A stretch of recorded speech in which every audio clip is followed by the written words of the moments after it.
Snad to už na podruhý bude fungovat. Na poprvé to nějak divně hučelo, ale tak technice neporučíme. Dobrý den. Zdravím všechny žáky, studenty, učitele, příznivce geografie, politiky či volebních studií. Na Přírodovědecké fakultě se jako každým rokem konají dny geografie, v rámci kterých jsem si připravil, že pohovořím o nedávno proběhlých krajských volbách, a to jak z pozice politického geografa, tak z pozice analytika, ale i kandidáta. Nejprve bych se vám, kteří jste na toto video ať už náhodou nebo cíleně narazili, rád představil. Mé jméno je Radek Pileček, aktuálně jsem studentem prvního ročníku doktorského studijního programu Regionální a politická geografie na Přírodovědecké fakultě Univerzity Karlovy, kde jsem absolvoval i své bakalářské a navazující magisterské studium, rovněž v geograficky zaměřených oborech. Souběžně se studiem aktuálně působím jako analytik ve výzkumné agentuře STEMark a rovněž příležitostně jako volební konzultant. Mojí odbornou specializací na akademické půdě jsou volby a volební analýzy v propojení s politickou geografií a kvantitativními metodami výzkumu, to znamená to, co mně se víc líbí, tak jsou nějaký čísla, data a podobně. Možná jste mě mohli zaznamenat i někde v médiích. Třeba loni jsem účinkoval v pořadu Show Jana Krause, to mě fakt bavilo. Byl jsem také hostem diskuzního pořadu Rozstřel na iDnesu, ale mohli jste mě vidět i jinde. Než přejdu k samotné prezentaci, tak bych chtěl na úvod shrnout, o čem všem bych se ve spojitosti s krajskými volbami v Česku rád zmínil.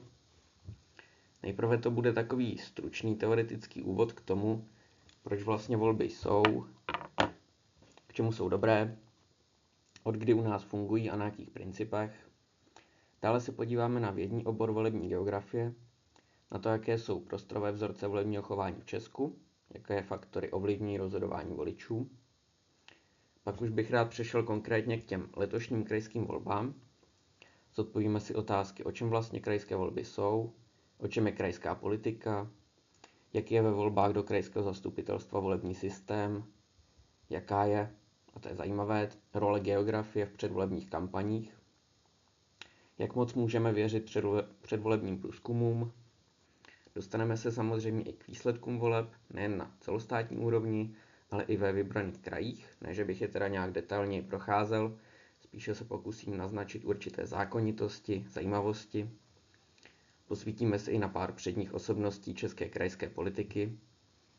Nabídnu pohled na vývoj volebních preferencí v posledních letech a celou prezentaci bych rád zakončil i nějakým výhledem do budoucna, konkrétně k následujícím volbám do Poslanecké sněmovny, které nás čekají už za necelý rok a které mohou mnohé změnit.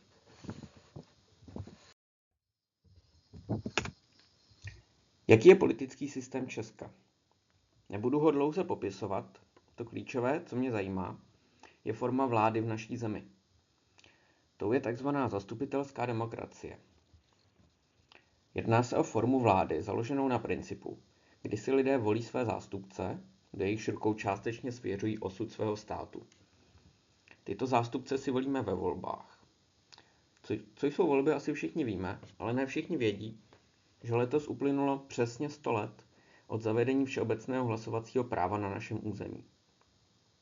Všeobecné volební právo bylo již za Rakouska-Uherska, konkrétně od roku 1907, avšak tehdy platilo pouze pro muže. Volební právo opravdu všeobecné, to je takové, kdy každý svéprávný občan od určitého věku smí volit, bez ohledu na to, jakého je původu, pohlaví, náboženského vyznání a podobně. Rovné, kdy každý hlas má stejnou váhu. Přímé, kdy odevzdává každý svůj hlas osobně, nikoli zprostředkovaně. A tajné, kdy nikomu nemusíme říkat, koho jsme vlastně volili.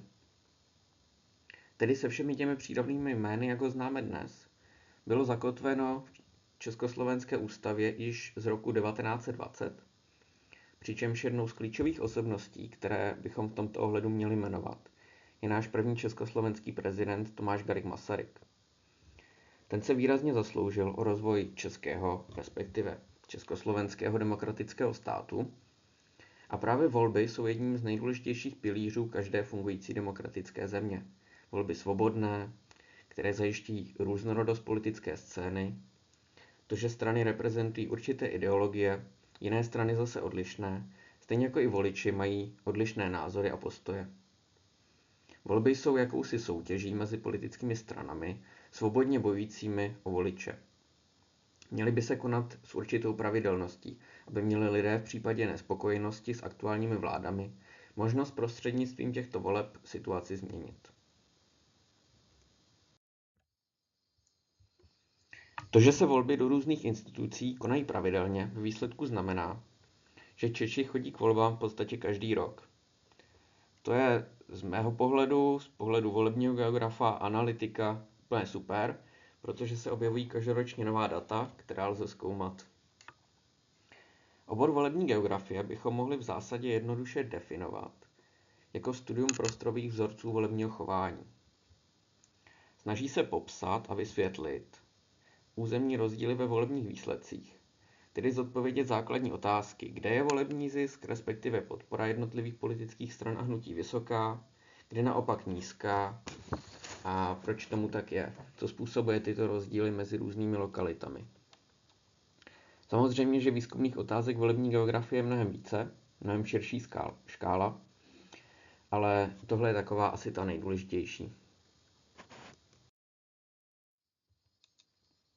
Mám tady například pár map, kartogramů, výsledků voleb do Poslanecké sněmovny z roku 2017. Na mapě si můžeme všímat míst, kde jsou obce vybarveny tmavšími odstíny. Tam byl volební zisk příslušné politické strany nadprůměrný, naopak světlé odstíny značí obce, kde byl volební zisk relativně nízký.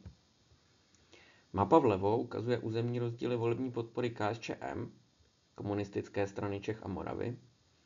A můžeme vidět, že lepší volební výsledky eviduje strana v oblastech, které jsou spíše zaostalejší, periferní, vykazující vyšší míru nezaměstnanosti, vyšší podíly obyvatel v exekuci, to znamená obecně nižší životní úroveň a také částečně oblasti s nižší mírou vzdělanosti.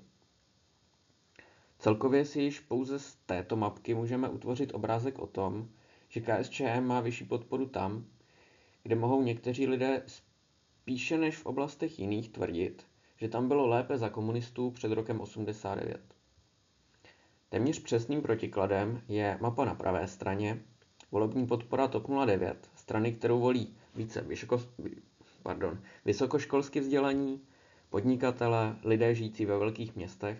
Specificky se o TOP 09 říká, že je stranou Prahy, což tato mapa potvrzuje, ale není to, jak vidíte, jen Praha, ale i další lokality, kde má podporu výrazně nadprůměrnou. K takovým lokalitám patří třeba i Šumava nebo Krkonoše, což má velmi zajímavé vysvětlení. V českém volebním systému je totiž umožněno volit pomocí tzv. Voličských průkazů, který když si zřídíte, tak nemusíte svůj hlas nutně odevzdat v místě svého bydliště, ale můžete tak učinit v kterékoliv volební místnosti po celém Česku. No a právě v turisticky atraktivních oblastech se o volebním víkendu nachází například ti Pražáci nebo obyvatele dalších větších měst, kteří se zde rekreují a rovněž tady i odvolí.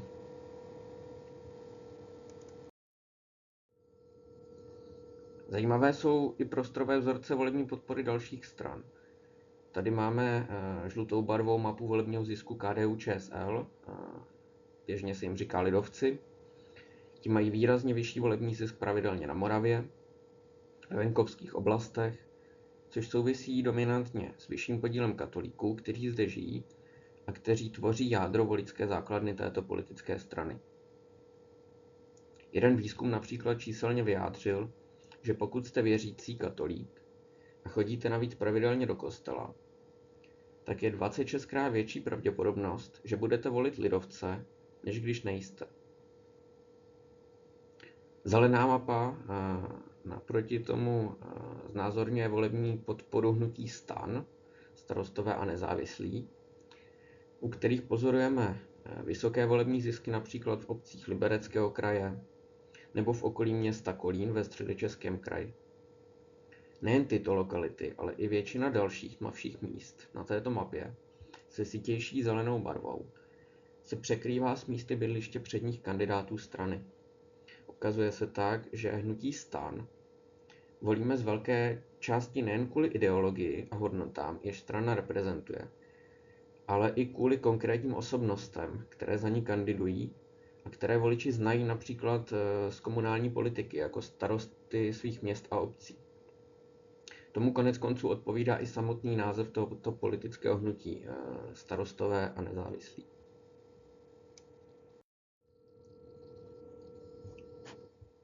Něco jsem naznačoval již při popisování předchozích map, něco doplním nyní. Existuje celá řada faktorů, které v různé míře ovlivňují naše volební chování a rozhodování o tom, kterou stranu ve volbách podpoříme. Pro nějaký základní přehled bychom je mohli rozdělit do dvou velkých balíků. Na jedné straně jsou to faktory individuální, kam spadají naše osobní, sociodemografické, socioekonomické charakteristiky, jakého jsme pohlaví, jaký je náš věk, naše vzdělání, víra, životní úroveň a tak dále. Na druhé straně ale musíme brát v potaz, že volič není jen izolovaný jedinec, ale je součástí systému, ve kterém jeho volební rozhodování ovlivňováno též prostorovým kontextem lokality, kde žije. Když se nejprve vrátím k těm individuálním faktorům, tak zajímavá je například etnicita či národnost, která sice v Česku nehraje příliš velkou roli. Ano, existuje sice strana Moravané, kterou podporují občané moravské národnosti, ale její podpora rozhodně není nijak závratná, maximálně v řádu 10%. Jinde v Evropě jsou ale regiony, které usilují o samostatnost. Projevují se zde separatistické tendence, tzv. Regionální nacionalismus, což otevírá prostor pro politické strany, které reprezentují myšlenku autonomie, aby velice snadno mobilizovali voliče určité skupiny obyvatel, který tento směr podporují. Například se můžeme podívat do Katalánska nebo do Skotska, kde to takhle funguje. Proměna, která naopak hraje významnou roli i v Česku, je třeba vzdělanost.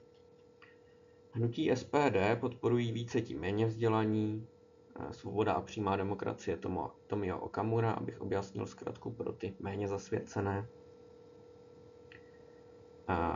Na druhé straně vysokoškoláci, vysokoškolsky vzdělaní obyvatelé více preferují strany jako je ODS, TOP 09 a tak dále.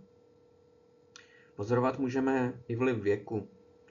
Stranou mladých voličů jsou třeba Piráti, i když samozřejmě jejich podpora postupně roste i mezi staršími věkovými skupinami. Naopak u důchodců mají nadprůměrnou podporu například komunisté, kterým teda s nadsázkou řečeno ta jejich voličská základna postupně vymírá.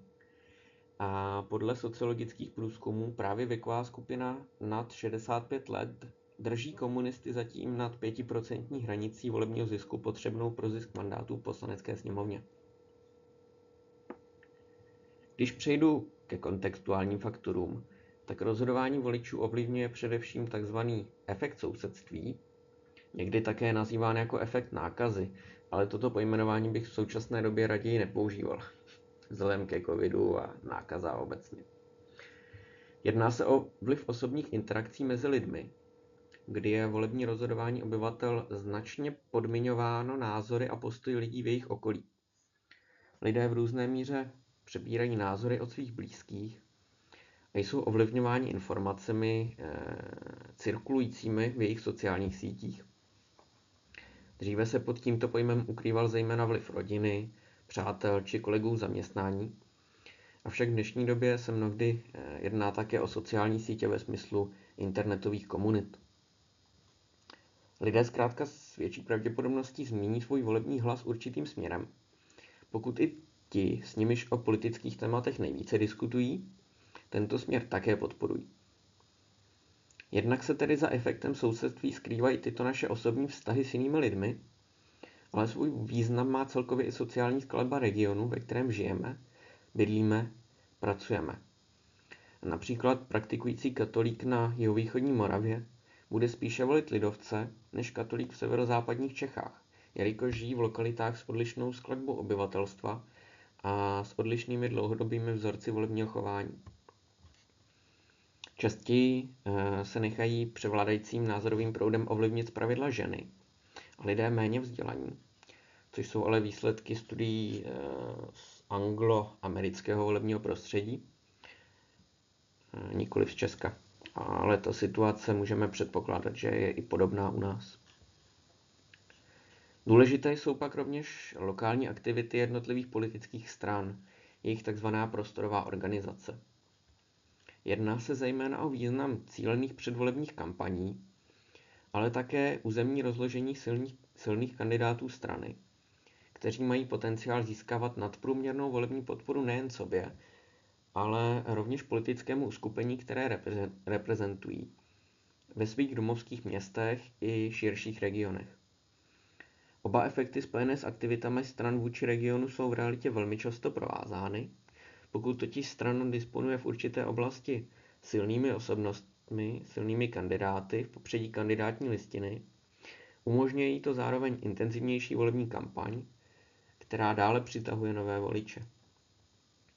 Dovolíte, já se napiju.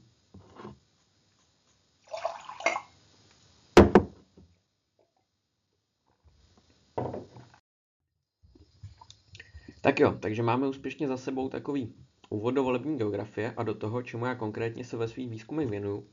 Omlouvám se, jestli jsem někde mluvil třeba příliš odborně, nebo jsem se nechal unést a zašel až moc do hloubky. Pokud by vám naopak cokoliv nebylo jasné a chtěli jste se na něco doptat, tak určitě bude nějakým způsobem možné. Asi nejspíše do komentářů, až tohle video pověsíme někam na internet. Konečně se teď ale dostávám k hlavnímu bodu prezentace, jímž jsou české krajské volby, které proběhly 2. a 3. října 2020. O čem vlastně krajské volby jsou? No, voliči ve všech krajích Česka, kromě Prahy, tedy celkem ve 13 krajích, si volí svá krajská zastupitelstva. Ta jsou různě početná v závislosti na populační velikosti příslušného kraje. Kraje s méně než 600 000 obyvateli mají 45 krajských zastupitelů, v rozmezí 600 až 900 000 obyvatel mají 55 krajských zastupitelů a kraje nad 900 000 obyvatel mají zastupitelů 65. Voliči mohou svými hlasy rozhodovat pouze o složení krajského zastupitelstva, nikoliv přímo o tom, kdo bude nakonec ten daný kraj řídit. Na vedení kraje se totiž podílí zejména hejtman, společně se svými náměstky a dalšími členy rady kraje, která je u menších krajů 9členná, u větších 11členná. To, kdo bude hejtmanem a kdo usedne v radě kraje, voliči ve svých rukách nemají. Záleží na tom, jak se kde utvoří vládnoucí koalice a jak se mezi sebou domluví na rozdělení jednotlivých postů. K tomu, jak se ještě tyto věci vytvářejí, se později konkrétně vrátím na konkrétním příkladu. Spousta voličů považuje krajské volby a celkově i kraje jako takové za nedůležité, nepodstatné, ale kraje bychom měli vnímat jako nástroj, jak se část centrální moci přesouvá na nižší úroveň, z rukou vlády České republiky do rukou dílčích krajských vlád, které zpravidla fungování svého kraje rozumí lépe a jsou kompetentnější řešit konkrétní problémy a situace ve svém regionu. Kraje mimo jiné nakládají s financemi, které odpovídají přibližně 1/7 státního rozpočtu. Velká část těchto finančních prostředků jde na chod středního školství, téměř polovina, na platy učitelů. Kraj mají dále na starosti silnice 2. a 3. třídy. V rámci dopravní infrastruktury mohou dokonce prostřednictvím krajského územního plánování významně ovlivnit, kudy povedou dálnice, organizují sociální péči, financují systém sociálních a zdravotnických služeb, rozhodují o přeshraniční spolupráci, mohou podporovat vybrané projekty, subjekty a aktivity skrze dotační tituly. A těch oblastí zájmu krajské samosprávy je opravdu celá řada. Jaký je volební systém českých krajských voleb? Je velmi podobný volbám do Poslanecké sněmovny. Ve své podstatě vlastně dokonce ještě jednodušší, protože při parlamentních volbách je Česko rozděleno na celkem 14 volebních obvodů, které odpovídají krajům, což následně komplikuje proces přerozdělování mandátů. To ve volbách do krajských zastupitelstvech není. Tam probíhají volby v jednotlivých krajích celé nezávisle na krajích ostatních. A kraj je vždy celý jedním volebním obvodem. Takže například, když vezmu volby do zastupitelstva Jihočeského kraje, tak máme celokrajské kandidátní listiny, nikoliv oddělené pro Písecko, Strakonicko, Táborsko a tak dále. Právo volit a být volen má v krajských volbách každý svéprávný občan České republiky starší 18 let. Krajské volby probíhají každé 4 roky, takže nyní byly roku 2020, další budou roku 2024. Vlastně až do letošního roku platilo, že byly vždy ve stejném roce jako letní olympijské hry nebo mistrovství světa ve fotbale, aby se vám to lépe pamatovalo. Praktikován je tzv. Poměrný volební systém, což znamená, že se na základě volebních zisků jednotlivých politických stran a hnutí přerozděluje ten předem stanovený počet mandátů v krajském zastupitelstvu mezi všechny úspěšná kandidující uskupení. Hranice úspěšnosti je stanovena na 5%, což znamená, že každá strana, která získá aspoň 5% volební zisk, má nárok též na zisk mandátů, křesel v krajském zastupitelstvu. Ta hranice 5% platí v krajských volbách i pro předvolební koalice.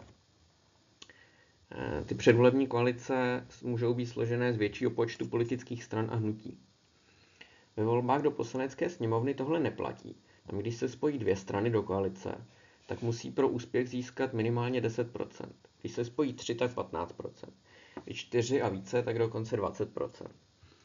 V krajských volbách tohle není, proto se tvoří tolik předvolebních koalic různých forem, seskupují se menší regionální subjekty, stejně jako se spojí i parlamentní strany. V každém kraji jinak a trochu se tím i testuje, co by tak jako mohlo u voličů fungovat, třeba i pro parlamentní volby, které jsou nejdůležitější. V krajských volbách můžeme využít možnosti hlasování pomocí voličského průkazu, pokud víme, že v době voleb nebudeme v místě svého bydliště. Avšak hlas i takto musíme odevzdat alespoň na území svého kraje, nikoli v kraji jiném. Poslední důležitou možností, kterou volič má, je tzv. Preferenční hlasování. Nemusíme volit jen stranu jako takovou, ale můžeme na její kandidátní listině upřednostnit až 4 kandidáty, které když zakroužkujeme, respektive zakroužkujeme jejich pořadové číslo, tak jim udělíme svůj preferenční hlas. Pokud pak strana získá například 5 mandátů, tak přednostní právo na zisk mandátu mají kandidáti, kteří překročili tuto 5% hranici podílu preferenčních hlasů vůči celkovému počtu hlasů pro stranu. A to bez ohledu na pořadí na kandidátní listině. Takže není pravda, když slyšíte, že je někdo napsaný na kandidátce na 50. místě a proto nemá šanci se tam dostat a být zvolen. Pokud totiž strana získá celkem například 10 000 hlasů, tak stačí konkrétnímu kandidátovi získat 5% z toho, tedy 500 preferenčních hlasů, aby měl přednostní právo na zisk mandátu. A tato situace nastává relativně často. Dále tu mám slide s názvem Předvolební kampaně. Zajímat mě bude ale také role geografie v těchto kampaních. Volební kampaně jsou různé, každá strana volí jiné strategie, které vycházejí zejména z jejich předpokladů. Některé staví na silném celostátním lídrovi, například hnutí ANO na osobě Andreje Babiše, nebo hnutí SPD na Tomio Okamurovi. A i v krajských volbách jsou to oni, kdo jsou nejvíce propagováni, i když vlastně vůbec nekandidují.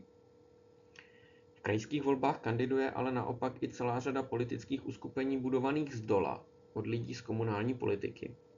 Tedy strany, jejichž kandidátní listiny zahrnují z velké části starosty, místostarosty a další představitele obcí a měst v daném kraji. Taková strana pak více i svou volební kampaň zakládá na prezentaci svých lokálních osobností.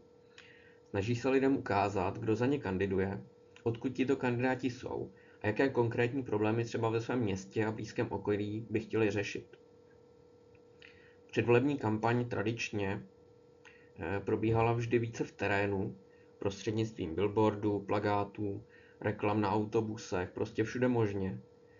Dále má asi většina z nás vždy před volbami plnou schránku předvolebních novin, ale v letošním roce se opravdu velká část těch předvolebních bojů přesunula i na internet, na sociální sítě, kde vrcholila kampaň i ve své finální fázi, na úkor třeba kontaktní kampaně v ulicích, jejíž možnosti realizace byly i z důvodu covidu značně omezeny. Zajímavým nástrojem, který někteří voliči mohou využívat, je volební kalkulačka, kdy na internetu odpoví sadu asi 25 otázek a ono vám to napíše, koho máte volit, s kým se na svých názorech nejvíce shodujete. Já jsem měl letos možnost tuto volební kalkulačku vyplnit i z druhé strany, jakože jménem politického hnutí.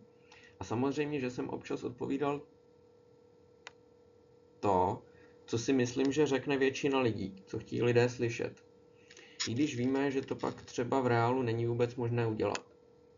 To prosím vás není rozhodně důkazem populismu, jak by mohli někteří tento pojem nepřesně interpretovat. Pouze se takto právě populisté chovají častěji. Předvolební sliby zkrátka vždy byly a budou. Pokud bychom například řekli, že větší objem financí na opravu silnic nepodpoříme, tak bychom šli jen sami proti sobě. I když si třeba myslím, že více peněz do oprav silnic by neznamenalo nutně více těch oprav, ale pouze dražší opravy, ta efektivita vynaložených prostředků by šla dolů, tak to je prostě něco, co se voličům neříká. Samostatnou kapitolou jsou pak debaty v médiích, kam zpravidla chodí jen čelní kandidát a kde může voliče přesvědčit, že právě on by byl tím dobrým hejtmanem.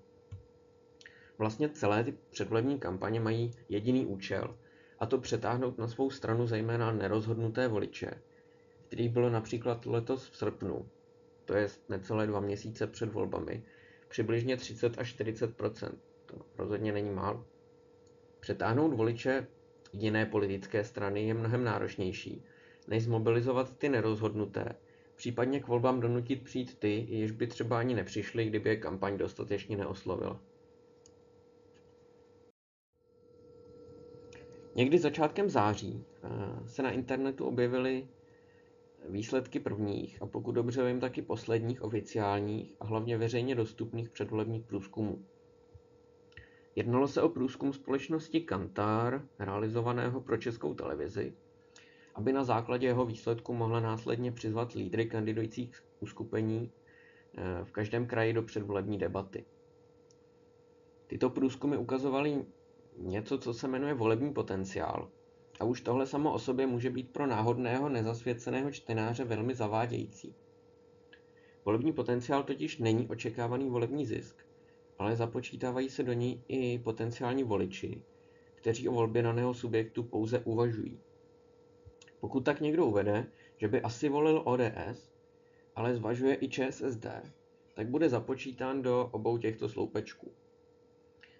Druhá kritizovaná skutečnost na těchto průzkumech agentury Kantar pro Českou televizi byl fakt, že podle nich všechny kraje mělo ovládnout hnutí ANO, a to například i v tady ukazovaném Libereckém kraji, kde ovšem snad ani jeho skalní příznivci nemohli věřit, že by o 7% mohlo porazit hnutí Starostové pro Liberecký kraj, vedené současným hejtmanem, Martinem Půtou, i když to průzkum předpovídal.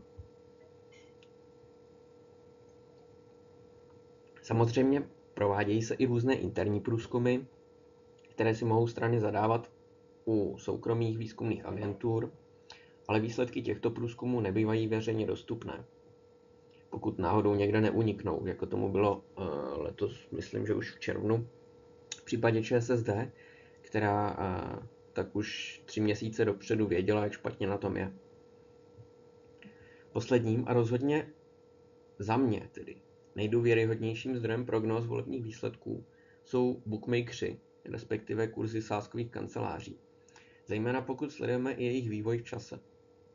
Podle nich byl, na rozdíl od predikce předvolebních průzkumů, jasným favoritem na výhru v Libereckém kraji zmiňovaný subjekt Starostové pro Liberecký kraj v kurzu 1,2. Naopak na výhru hnutí ANO jste si mohli vsadit s kurzem 4,5, když byla jeho výhra podle bookmakerů velmi nepravděpodobná. Výsledky voleb pak tyto kurzy potvrdily, když Starostové pro Liberecký kraj získali více než 38% všech platných hlasů, zatímco ANO pouze necelých 18%. A jednalo se tak dokonce o největší vítězství jakékoliv strany v rámci všech krajů.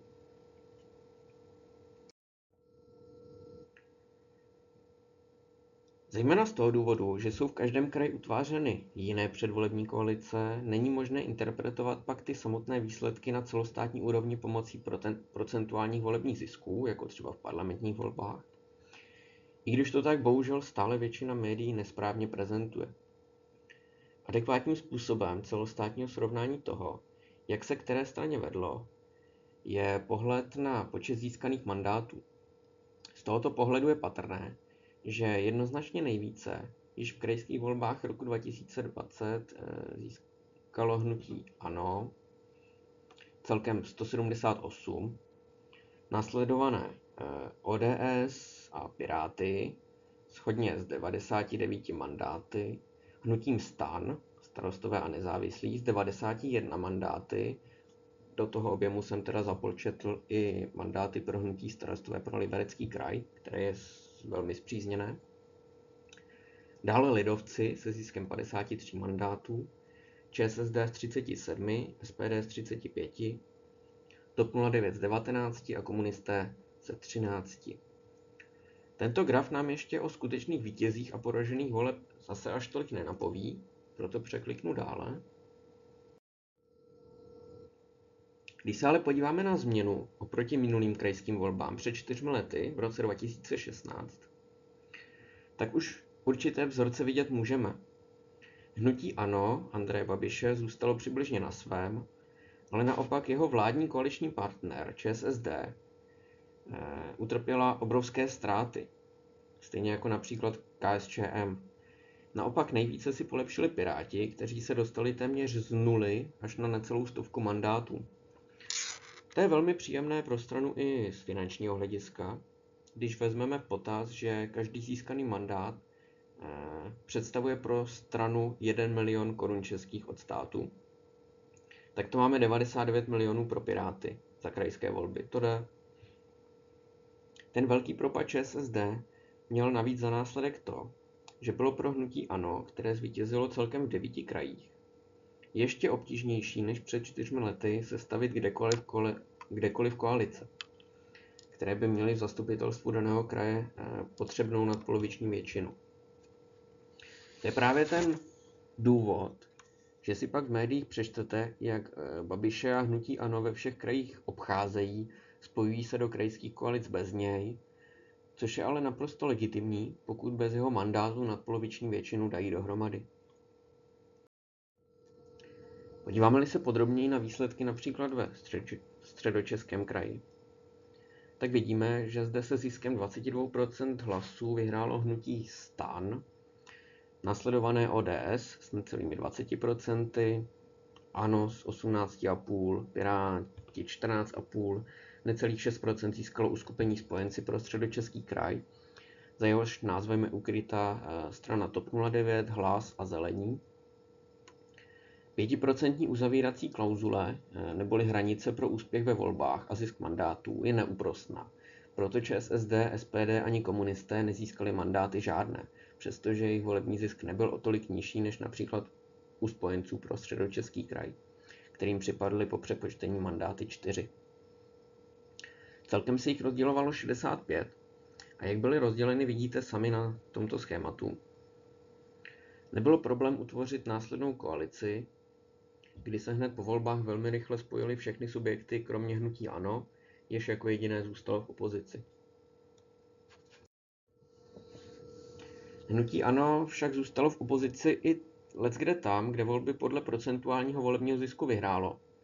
Například v kraji Jihomoravském, tam to bylo taky hodně rychlé, to domluvení koalice, nebo i v kraji Jihočeském, kde se po delších jednáních nakonec spojili do krajské koalice strany ODS, ČSSD, Společně pro jižní Čechy, tvořená lidovci a TOP 09 a regionální politické hnutí Jihočeši 2012.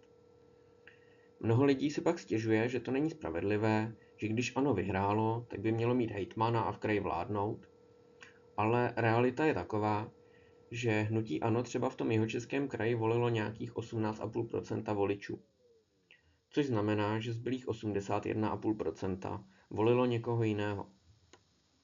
Systém je v tomto ohledu nastavený tak, že pokud nesestavíte většinu v nově zvoleném zastupitelstvu, tak hejtmanem nebudete a vládnout bude někdo jiný, komu se to podaří. Je ovšem stále jeden případ kraje, kde volby dopadly tak různorodě, že se ani po více než měsíci dosud nepodařilo koalici se skládat, tedy alespoň ne do doby, kdy namlouvám tuhle prezentaci. Do zastupitelstva o 45 mandátech zde proniklo hned 8 subjektů, včetně místního hnutí za harmonický rozvoj obcí a měst, nebo hnutí Karlova Ráci v koalici s volbou pro kraj. To, že je zde rozdělení mandátů takto rozdrobené, značně stěžuje povolební vyjednávání a uvidíme, kde se nakonec nějaké strany dohodnou. Upozorňuji, že se nestačí dohodnout jen na tom, které subjekty půjdou společně do koalice, ale musí se vyhovět i v otázce rozdělení postů v radě, postů náměstků hejtmana, stejně jako i v rozdělení kompetencí z hlediska svěřených rezortů, kdo bude mít na starosti dopravu, kdo nemocnice, kdo školství, kdo kulturu, památkovou péči, kdo životní prostředí, kdo problematiku venkova a tak dále. Takže těch věcí, na kterých se musí shodnout, je opravdu celá řada. Abych dal tomu povídání i nějaké tváře, tak jsem relativně namátkou vybral 4 zajímavé osobnosti českého krajského politického dění, o kterých se krátce zmíním. Tou první z nich je současný hejtman Libereckého kraje Martin Půta, lídr hnutí Starostové pro Liberecký kraj, který je na pozici hejtmana již od roku 2012. Předtím od roku 2002 byl starostou města Hránek nad Nisou. Martin Půta je jedním z mála dobrých příkladů, jak by se měla politika dělat, podle mě. Začal jako komunální politik ve svém městě, kde byl 10 let starostou.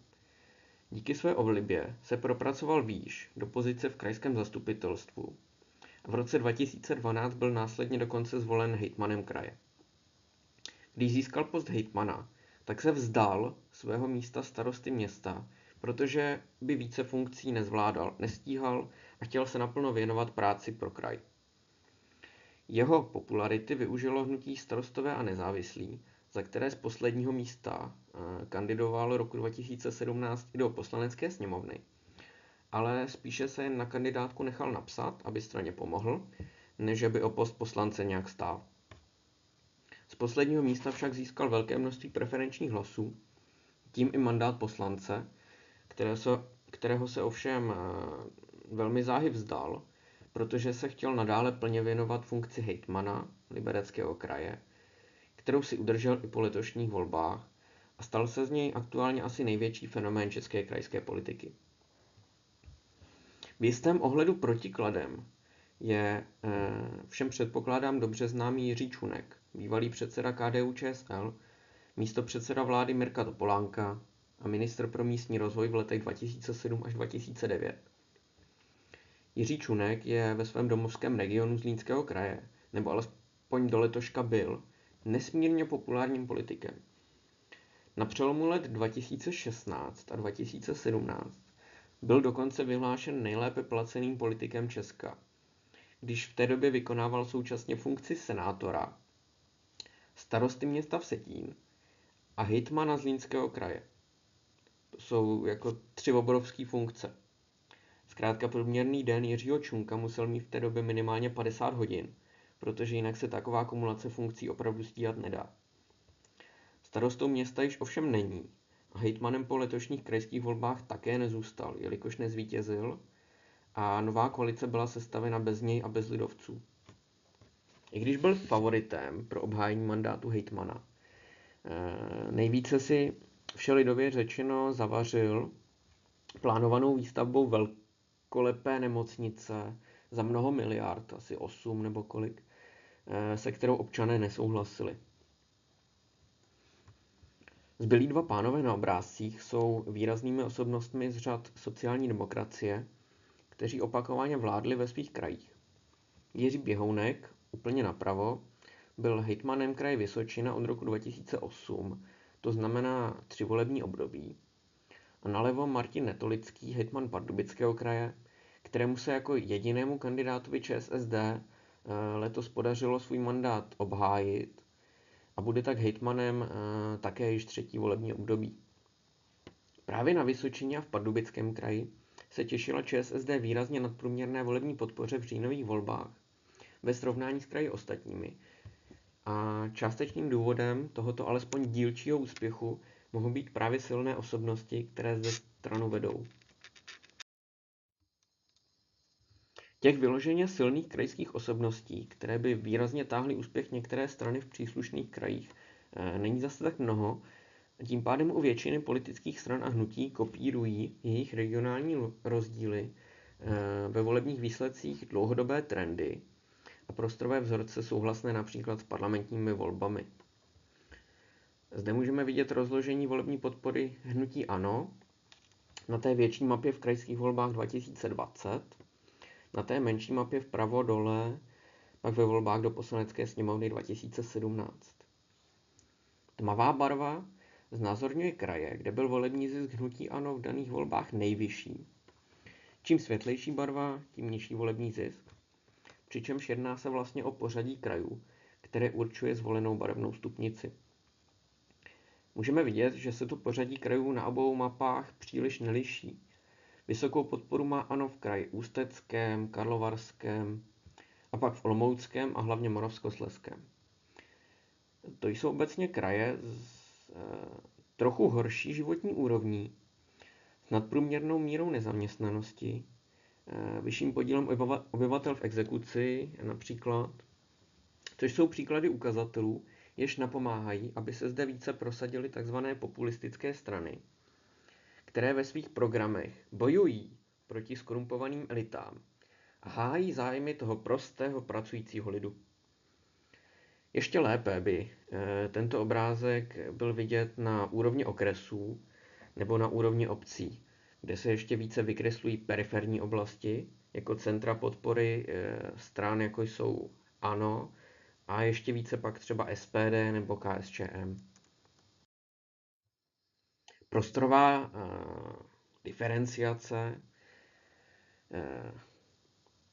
to je dost odborný slovo, prostě ty regionální rozdíly budou téměř úplně stejné, když tady ukážu to hnutí SPD a jeho regionální rozdíly ve volebním zisku, jako tomu bylo u hnutí ANO.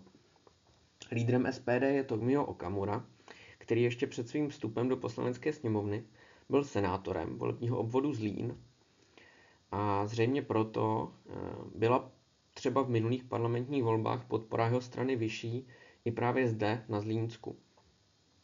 Okamura u sebe uvádí, že je moravské národnosti. Hnutí SPD je podporováno právě i politickou stranou Moravané a celkově je ten volební zisk SPD řádově přibližně o 2% vyšší na Moravě než v Čechách. Dále tu mám obdobné mapy pro komunistickou stranu Čech a Moravy. Opět je vidět výrazná podobnost regionálních vzorců v krajských i minulých parlamentních volbách v mnoha krajích. Ovšem letos komunisté zůstali pod 5% hranicí. Vůbec nejnižší volební podporu mají komunisté dlouhodobě v Praze, která teda tady není, protože tam krajské volby neprobíhají, ale také v Libereckém kraji, a to zejména v jeho východní polovině. Přičemž okresy Semily a Jablonec nad Nisou se řadí k těm vůbec nejliberálněji orientovaným v celém Česku. A voličské vzorce místních obyvatel jsou velmi podobné například zázemí Prahy nebo městům jako Brno nebo Plzeň. Vyšší je zisk komunistů v Ústeckém nebo Moravskoslezském kraji, kde stále někteří vzpomínají prostě na to, že za komunistů bylo lépe. Třeba v Jihočeském kraji měli vždy komunisté nadprůměrnou podporu v parlamentních volbách. protože odtud je Vojtěch Filip, který stojí v čele KSČM již více než 15 let. Aktuálně tedy, pokud mám správné informace, tak pomalu, ale jistě z postu předsedy odchází. V krajských volbách tu ale strana žádného silného kandidáta nemá, proto je její výsledek i zde trochu slabší. A těch 5% nepřekročili. Povšimněte si, že celkově rozdíly volebního zisku KSČM mezi kraji nebyly letos moc výrazné. Všude se pohybují kolem těch 4-5%, to znamená přesně na hraně. A nutno dodat, že bohužel pro komunisty většinou spíše pod hranou volitelnosti.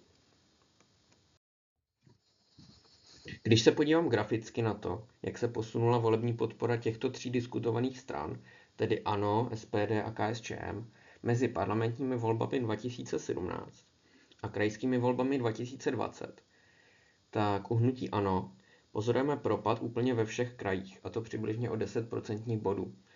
Z hodnot někde kolem 30% na hodnoty kolem 20% v letošních krajských volbách, tedy ztrátu přibližně třetiny voličů. Je to dáno zejména tím, že ANO není v krajích tak silné jako celostátně. Nemá ty silné regionální osobnosti a na to u některých voličů může doplácet, že jméno potenciálního hejtmana vlastně skoro nikdo nezná. Zároveň nevyvinulo letos ANO tak výraznou snahu v předvolebních kampaních. Spíše mi přišlo, že si tak jako zkoušeli, co by mohlo fungovat, co si ještě mohou vůči voličům dovolit a co už je za hranou.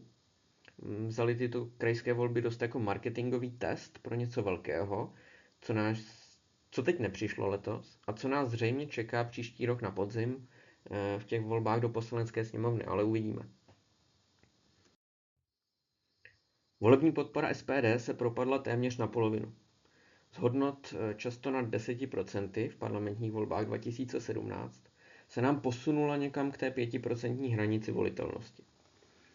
Opět je částečně na vině absence silných kandidátů v regionech, dokonce u SPD je to ještě větší problém než u ANO, a to se pak prokazuje například na počtu udělených preferenčních hlasů, který získávají kandidáti SPD velmi málo. Tam samozřejmě roli hraje na jedné straně ta kvalita, popularita a známost nabízených kandidátů, ale na druhé straně i vzdělanost a informovanost voličů, jestli vůbec vědí, že mohou preferenční hlasy udělovat, čímž rozhodně nechci voličskou základnu SPD nějak nevalně charakterizovat, no i když to vlastně nepřímo dělám.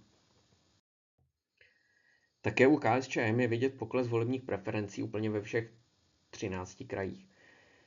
Nabízí se otázka, kdo teda zaznamenal posun směrem vzhůru, když všichni ty, co prezentují, šli dolů. Spíš se propadali, včetně ČSSD, kterou jsem ani neukazoval. Ta je jako strana úplně v rozkladu. Pokud se do příštího podzimu nevzchopí, tak její naděje na to, aby se vůbec do sněmovny dostala opět, udržela se tam, vidím spíše mlhavě, než že bychom hovořili o budoucnosti zalité sluncem. Ten posun směrem vzhůru je jednoznačný u stran takzvaně liberálně demokratického bloku, kam se řadí současné opoziční strany v Poslanecké sněmovně, ODS, TOP 09, STAN, Lidovci a Piráti. Bylo by obtížné se snažit vytvořit grafy a mapy pro každou stranu odděleně, jelikož byly v krajských volbách 2020 seskládány do různých předvolebních koalic a navíc v každém kraji byly tyto koalice naprosto odlišné. Někde šly společně ODS a TOP 09, někde ODS a STAN, někde STAN a TOP 09, někde ODS a KDU ČSL.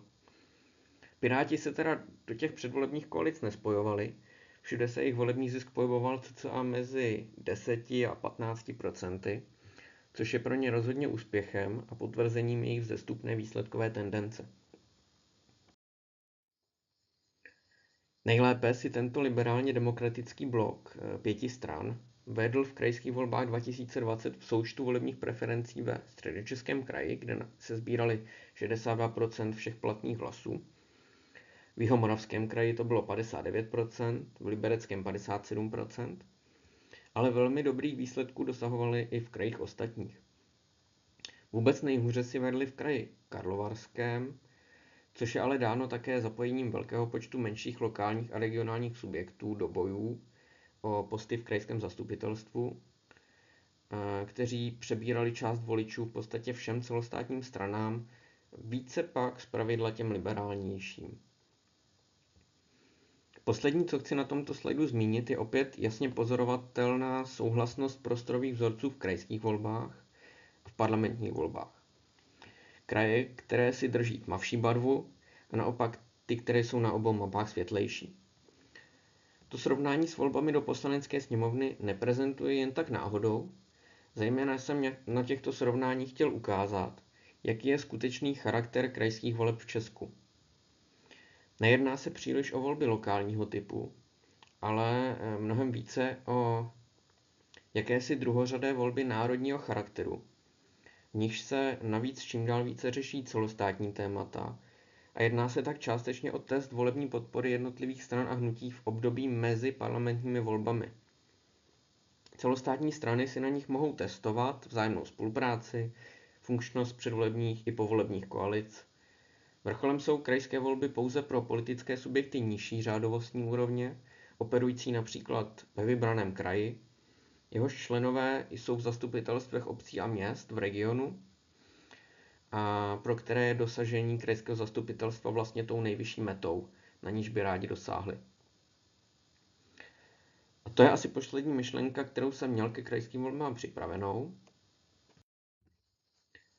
Ale co bych to byl za analytika, kdybych si netroufl prezentovat nějakou vlastní předpověď výsledků těch několikrát zmiňovaných voleb do Poslanecké sněmovny 2021. Je to sice až za rok, ale už nyní se dá lecos predikovat. Například to, že hnutí ANO již své suverénní vítězství téměř o 20% bodů zcela jistě nezopakuje. Pokud ano, tak se na mě asi snese spousta kritiky, avšak těch 30% z minulých parlamentních voleb osobně považuji přibližně za strop, na který se mohli dostat.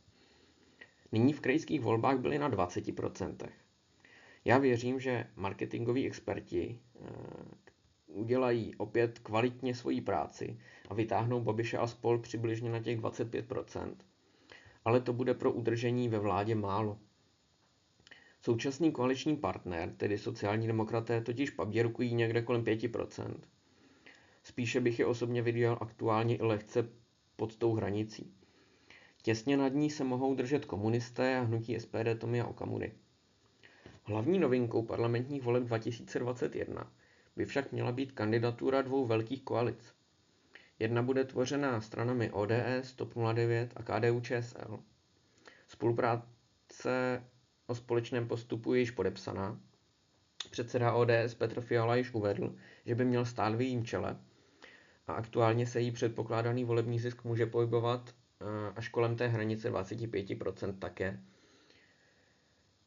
No a na těch 25% volebního zisku bych osobně viděl i plánované spojení Pirátů s hnutím Starostové a nezávislí.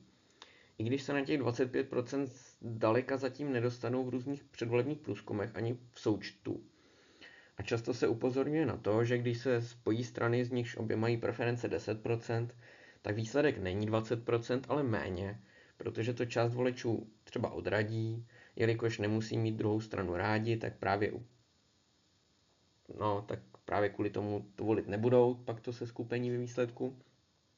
No ale u Pirátů a STAN je to spojení z pohledu voličů si myslím velmi dobré, což uvedli i oba předsedové Ivan Bartoš a Vít Rakušan v nedávných rozhovorech v médiích. Osobně tak předpokládám, že spíše než aby například voliče Pirátů odradilo to, že se spojí s hnutím STAN, nastane situace, kdy se i voliči jiných stran nebo nevoliči, ti, co kvůli vám běžně ani nechodí, rozhodnou svůj hlas této koalici odevzdat. Problémem toho, proč tato koalice stále není oficiální, jsou například spory v některých regionech, nebo podle mého názoru osobního, který ale teda navenek prezentován není, to může být i situace, kdy volební podpora starostů a nezávislých v posledním roce a půl velmi vzrostla a stávají se Pirátům rovnocennými partnery. Takže nemusí být vůbec snadné se dohodnout, kdo by měl být lídrem a kandidátem na post premiéra. Vše by se mělo rozhodnout nejspíše již zanedlouho, takže pokud sledujete tohle video někdy koncem listopadu 2020 a později, tak může být jasno. Každopádně aktuální čísla, která jsem do grafu zanesl, vypadají, jak jsem řekl. A za rok si povíme, jak moc jsem se spletl. Taky uvidíme, jestli do hry nějak zasáhne bývalý předseda spolku Milion chvilek pro demokracii Mikuláš Minář. Ale to je všechno zatím ještě ve hvězdách. Moc vám tímto děkuji za pozornost. Věřím, že jste se dozvěděli něco nového, že vás moje povídání aspoň trochu bavilo, nebyla to pro vás vyloženě ztráta času si tohle video pustit. Přeji vám v téhle nelehké době covidový hlavně pevný zdraví, mějte se fajn a choďte k volbám. Díky.